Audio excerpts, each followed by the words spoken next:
Hello everyone, welcome to the channel the Zorawar classes. और भाई आप सभी का स्वागत है हमारी आज की करंट अफेयर्स की क्लास में। ये आपकी हो जाएगी 21 अक्टूबर की करंट अफेयर्स।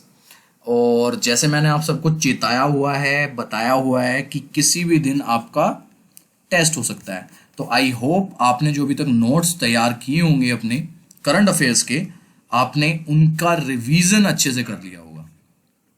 ठीक है ना। रिवीजन बहुत जरूरी है। जो आपका टेस्ट आएगा 50 क्वेश्चंस का होगा, ये मैं बार बार आपको रिमाइंड करा रहा हूं। और उस दिन हम सिर्फ क्वेश्चन पढ़ेंगे, आंसर, क्वेश्चन पढ़ेंगे, आंसर, कोई सॉल्यूशन नहीं होगा, कोई एक्सप्लेनेशन नहीं होगा। सिंपल सा आपको अपने को ये देखना है कि आपके 50 में से नंबर कितने बन रहे हैं।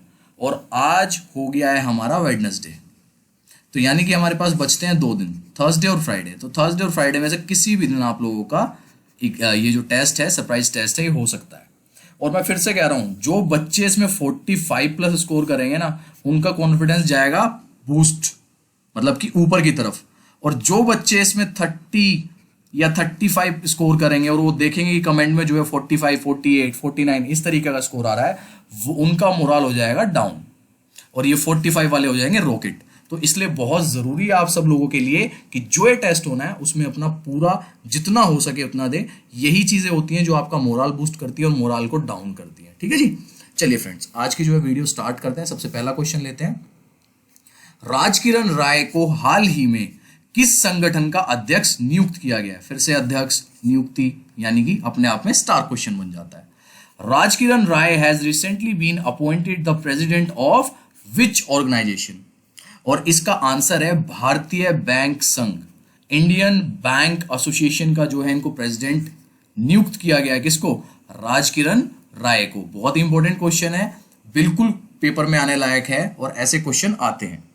भारतीय बैंक संघ ने हाल ही में कहा है कि यूनियन बैंक ऑफ इंडिया के प्रबंधक निर्देशक और मुख्य कार्यपाल अधिकारी सीईओ राजकिरण राय को 2020-21 के लिए भारतीय बैंक संघ का चेयरमैन चुना गया है। भारतीय बैंक संघ की विज्ञप्ति के अनुसार आईबीए की प्रबंधन समिति ने 16 अक्टूबर 2020 को हुई बैठक में यूनियन बैंक ऑफ इंडिया के प्रबंधक निदेशक और सीईओ राजकिरण राय को 2020-21 के लिए आईबीए का चेयरमैन चुना है। वहीं भारतीय स्टेट बैंक ऑफ इंडिया के चेयरमैन दिनेश कुमार खरा को संघ का उपाध्यक्ष चुना गया है। एक ही क्वेश्चन में कितनी सारी चीजें आई कि उपाध्यक्ष जो है वो भारतीय स्टेट बैंक के जो चेयरमैन है दिनेश कुमार खरा, उनको चुना गया है। अध्यक्ष किसको बनाया गया है? अध्यक्ष बनाया गया है आपका यूनियन बैंक ऑफ इंडिया के जो सीईओ है राजकिरण राय को। ठीक है। इनकी जो मीटिंग हुई थी ये 16 अक्टूबर 2020 को हुई थी। तो अपने आप में इतना इंपॉर्टेंट क्वेश्चन है, तो प्लीज अपना इसका अच्छे से आंसर कर लेना, मतलब याद कर लेना और नोट्स में अच्छे से लिख लेना। ठीक है। भारतीय बैंक संघ के अध्यक्ष कौन चुने गए हैं? राजकिरण राय। और ये पहले कहां पे सीईओ थे? ये थे आपके यूनियन बैंक ऑफ इंडिया के। और अगर उपाध्यक्ष की बात करें, वाइस प्रेसिडेंट की बात करें, तो वो स्टेट बैंक ऑफ इंडिया के चेयरमैन दिनेश कुमार खरा को चुना गया है। ठीक है जी। चलिए नेक्स्ट क्वेश्चन लेते हैं। Question number second. हाल ही में कौन सा खिलाड़ी आईपीएल में 200 मैच खेलने वाला पहला क्रिकेटर बन गया है? ये बात हमने पहले भी की थी, जब 194th मैच खेला था इन्होंने, आईपीएल के सबसे ज्यादा मैच खेले थे, ये हमने पहले भी की थी। और अगर मैं बात करूं आपसे कि एक ही टीम की तरफ से सबसे ज्यादा मैच खेलने वाले खिलाड़ी कौन है, तो विराट कोहली थे। तो ये चीजें ध्यान रखनी है, इस तरह के क्वेश्चन जो है बन सकते हैं बिल्कुल। Recently, which player became the first cricketer to play 200 matches in IPL? And he is none other than Mahendra Singh Dhoni. Team Chennai के कप्तान महेंद्र सिंह धोनी ने हाल ही में आईपीएल में खास उपलब्धि अपने नाम की है। उन्होंने राजस्थान रॉयल्स के खिलाफ मैदान में उतरने के साथ ही 200 आईपीएल मैच खेलने का मुकाम हासिल कर लिया है। उनके बाद मुंबई इंडियंस के कप्तान रोहित शर्मा का दूसरा नंबर आता है।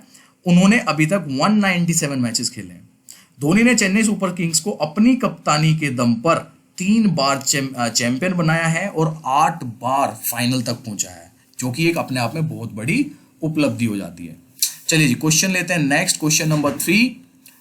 हाल ही में किस देश ने चाइनीज ऐप टिकटॉक पर लगे अपने प्रतिबंध को हटा दिया है? Recently which country has lifted the ban on the Chinese app TikTok? ये पता नहीं क्या हो गया, टिकटॉक है सिंपल सा, है ना, टिकटॉक, यही है सिंपल सा, पता नहीं क्या लिख दिया इंग्लिश में। ठीक है। तो भैया ये है, ये काम किया गया पाकिस्तान से, है ना। देखम देखी में अमेरिका और भारत की देखम देखी में इन लोगों ने चाइनीज ऐप जो है अपना इस पे टिकटॉक पे बैन तो लगा दिया था, लेकिन भैया चाइना के बिना तुम्हारा काम कैसे चलेगा, हटाना पड़ा। पाकिस्तान ने चीनी सोशल मीडिया ऐप टिकटॉक पर लगा बैन हटा दिया है। इससे पहले पाकिस्तान ने अश्लीलता फैलाने का आरोप लगाते हुए टिकटॉक पर प्रतिबंध लगाया था। टिकटॉक को लेकर टेलीकॉम अथॉरिटी को लगातार शिकायतें मिल रही थी। चीनी ऐप पर अश्लीलता फैलाने के आरोप थे। इसके मद्देनजर तकरीबन 10 दिन पहले टिकटॉक पर बैन लगाया गया था। इस विषय में अथॉरिटी ने एक बयान जारी करके ये कहा था कि ऐप को कई महीने से चेतावनी दी जा रही थी, लेकिन उसने कोई भी कदम नहीं उठाया। लिहाजा इस ऐप को देश भर में ब्लॉक करने का फैसला किया गया था। लेकिन मारी ना गुलाटी, क्योंकि काम तो चलेगा नहीं चाइना के बिना पाकिस्तान का, तो अपना जो बैन है वो फिर से हटा लिया और पहला देश बन गया है जिसने टिकटॉक पे बैन लगा के और बैन फिर हटा दिया। ठीक है जी, चलिए क्वेश्चन नंबर लेते हैं 4 आज का। वर्ल्ड स्टैटिक्स डे कब मनाया जाता है? World statics day is observed on which of the following day? It is observed on 20 अक्टूबर। तीसरा विश्व, ये जो मनाया जा रहा है, थर्ड वर्ल्ड स्टैटिक डे मनाया जा रहा है। इसका मतलब स्टार्टिंग कब हुई थी इसकी स्टार्टिंग हुई थी 2018 में, क्योंकि ये तीसरा मनाया जा रहा है। तो सबसे पहले कब हुआ था? 2018 में मनाया गया था। और इस साल की जो इसकी थीम है वो जरूर याद रखना, connecting the world with data we can trust. Okay, connecting the world with data we can trust. World static day की जो साल की थीम है अपने आप में इंपॉर्टेंट हो जाती है, उसको लिख लेना।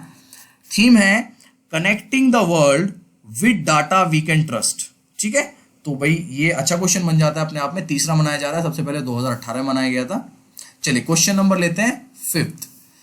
प्रधानमंत्री नरेंद्र मोदी ने राष्ट्रीय के खाद्य और कृषि संगठन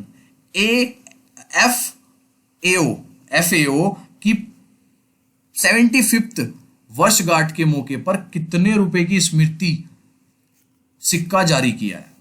prime minister Narendra Modi has released how many rupees coin on the occasion of 75th anniversary of the Food and Agriculture Organization of the Nation। और ये किया इन्होंने 75 रुपीज का कॉइन, ठीक है, लॉन्च। तो ये ध्यान रखना है आपको। प्रधानमंत्री नरेंद्र मोदी ने राष्ट्रीय के खाद्य और कृषि संगठन FAO की 75वीं वर्षगांठ के मौके पर 75 रुपए का स्मृति सिक्का जारी किया है। इसके अलावा उन्होंने हाल ही में विकसित की गई 8 फसलों की 17 जैव किस्मों को भी राष्ट्र को समर्पित कर दिया है। देश के 28 राज्यों और केंद्र शासित प्रदेशों में खाद्य सुरक्षा को सुनिश्चित करने वाला one nation one ration card system लागू हो चुका है। हाल ही में 3 बड़े कृषि सुधार हुए हैं। वो देश के एग्रीकल्चर क्षेत्र के सुधार और किसानों की आय बढ़ाने में बहुत ही महत्वपूर्ण कदम है। ठीक है, तो अपने को ये याद रखना है कि 75 रुपीज का जो कॉइन है कब लॉन्च किया गया है? 75th anniversary of food and agriculture organisation FAO। ठीक है जी, ये ध्यान रखना है। चलिए क्वेश्चन नंबर लेते हैं नेक्स्ट 6th क्वेश्चन। हाल ही में किस देश ने प्रधानमंत्री नरेंद्र मोदी को अगले वर्ष 26 मार्च को देश की स्वतंत्रता की 50वीं वर्षगांठ के समारोह पर हिस्सा लेने के लिए आमंत्रित किया है? Recently, which country has invited Prime Minister Narendra Modi to participate in the celebration of 50th anniversary of the country's self-sufficiency on 26th next year? किसने किया है भाई, किसको पता है? ये किया है हमारे बांग्लादेश ने, है ना, पड़ोसी राज्य बांग्लादेश ने। बांग्लादेश ने प्रधानमंत्री नरेंद्र मोदी को अगले वर्ष 26 मार्च को देश की स्वतंत्रता की 50वीं वर्षगांठ के समारोह में हिस्सा लेने के लिए आमंत्रित किया है। यह जानकारी बांग्लादेश के विदेश मंत्री डॉक्टर AK अब्दुल मोमिन ने ढाका में उस समय दी जब भारत के नवनियुक्त उपायुक्त विक्रम दोराईवाई ने उनसे भेंट की। डॉक्टर मेनन ने कहा है कि बांग्लादेश और भारत अगले वर्ष बांग्लादेश की स्वतंत्रता की 50वीं वर्षगांठ मिलकर मनाएंगे। ठीक है जी, तो उन्होंने फिर अपना हमारे प्रधानमंत्री जी को इनवाइट किया है अपनी उस 50वीं एनिवर्सरी पे। चलिए क्वेश्चन लेते हैं नेक्स्ट, क्वेश्चन नंबर 7th। अच्छा क्वेश्चन है जी ये भी। हाल ही में किसे 2020 wildlife photographer of the year का पुरस्कार से सम्मानित किया गया? बहुत अच्छा क्वेश्चन है, स्टार क्वेश्चन है। Recently who has been awarded the 2020 wildlife photographer of the year? और ये मिला है जी ऐश्वर्या श्रीधर को। ठीक है, ऐश्वर्या श्रीधर को 2020 wildlife photographer of the year पुरस्कार से सम्मानित किया गया है। ऐश्वर्या यह पुरस्कार जीतने वाली पहली भारतीय महिला बन गई है। यह प्रतिष्ठित पुरस्कार का 56वां वर्ष है, मतलब कि 56th लगातार ईयर में जो है ये वाला पुरस्कार दिया गया है, और उसमें ये पहली भारतीय महिला बन के आई है। ठीक है, और इनको सबसे भारत की ओर से जीतने वाली पहली महिला और सबसे कम उम्र की लड़की भी बन गई हैं। तो याद रखना है, इंपॉर्टेंट क्वेश्चन है ऐश्वर्या श्रीधर। चलिए नेक्स्ट क्वेश्चन पे चलते हैं। आज के क्वेश्चन नंबर लेते हैं आज का 8th। हाल ही में किस पाकिस्तानी तेज गेंदबाज ने क्रिकेट के सभी प्रारूपों से संन्यास की घोषणा की है? Recently which Pakistani cricketer fast bowler has announced his retirement from all formats of cricket? और ये कर दिया जी उमर गुल ने। ठीक है, सिंपल सा याद रखना है, उमर गुल ने अपना जो है रिटायरमेंट घोषित कर दिया पाकिस्तान की तरफ से। वैसे इनका कुछ पता नहीं है, रिटायरमेंट घोषित करते हैं शाहिद अफरीदी, शोएब मलिक, पता नहीं कितने लोगों को जानता हूं, बाद में वापस आ जाते हैं। क्वेश्चन नंबर 9, हाल ही में किस देश ने 6 साल की मोरमेटियम के बाद विवादित दक्षिण चीन सागर में तेल और गैस की खोज फिर से शुरू करने का निर्णय लिया है? Recently which country has decided to resume oil and gas exploration in the dispute South China Sea after 6 year of moratorium? तो ये काम किया गया है फिलीपींस की तरफ से। ठीक है, फिलीपींस ने जो है फिर से स्टार्ट कर दिया है। फिलीपींस के राष्ट्रपति ने चीन के साथ क्षेत्रीय तनाव बढ़ने के कारण 6 साल पहले दक्षिण चीन सागर के विवादित क्षेत्रों में या उसके आसपास तेल और गैस की खोज पर प्रतिबंध हटाने की मंजूरी दे दी है। ऊर्जा सचिव अल्फोजो ने कहा है कि कंपनियों ने पश्चिमी फिलीपींस के 3 फैलने वाले क्षेत्रों में तेल और गैस का पता लगाने के लिए अनुबंधन से सम्मानित किया गया है। कि 3 ऐसी कंपनियां हैं जिन्होंने पता लगाया है कि यहाँ पे तेल हो सकता है, तो उनको सम्मानित भी किया गया है। भैया जो क्वेश्चन पढ़ता हूं मैं उस पर ध्यान रखा करो। ठीक है, जल्दी जल्दी बोलता हूं, ऊट पटांग मेरे मुंह से भी निकलता रहता है कुछ कुछ। इंटरनेशनल वेट लिफ्टिंग फेडरेशन ने अंतिम अध्यक्ष के रूप में निम्न में से किसे नियुक्त किया गया है? Who has been appointed as the interim president of the international weightlifting federation? ये भी स्टार क्वेश्चन है ना, नियुक्तियां मैंने कई बार बोल रखी है। और ये किया गया है डॉक्टर माइकल ईरानी। ठीक है, ग्रेट ब्रिटेन के डॉक्टर माइकल ईरानी को अंतरराष्ट्रीय यानी कि इंटरनेशनल वेट लिफ्टिंग फेडरेशन के अंतरिम अध्यक्ष के रूप में नामांकित किया गया है। उन्होंने IWUF अध्यक्ष तमास अजान के इस्तीफे के बाद नियुक्त किया गया है। इससे पहले माइकल ईरानी IW मतलब कि इंटरनेशनल वेट लिफ्टिंग फेडरेशन समिति के अध्यक्ष के रूप में कार्यरत थे। और अब क्या कर दिया गया है? अब उन्हें जो है अपना यहाँ का प्रेसिडेंट बना दिया गया, इंटीम प्रेसिडेंट बना दिया है। ठीक है जी, ये ध्यान रखना है। अच्छे क्वेश्चन है सारे। और आज थोड़ी सी जल्दी में बनाया है क्योंकि लेट बहुत हो गई है, अब सोने का भी टाइम है, इस वजह से मैं थोड़ा सा स्पीड में था और बीच में थोड़ी थोड़ी गड़बड़ कर गया पढ़ने में।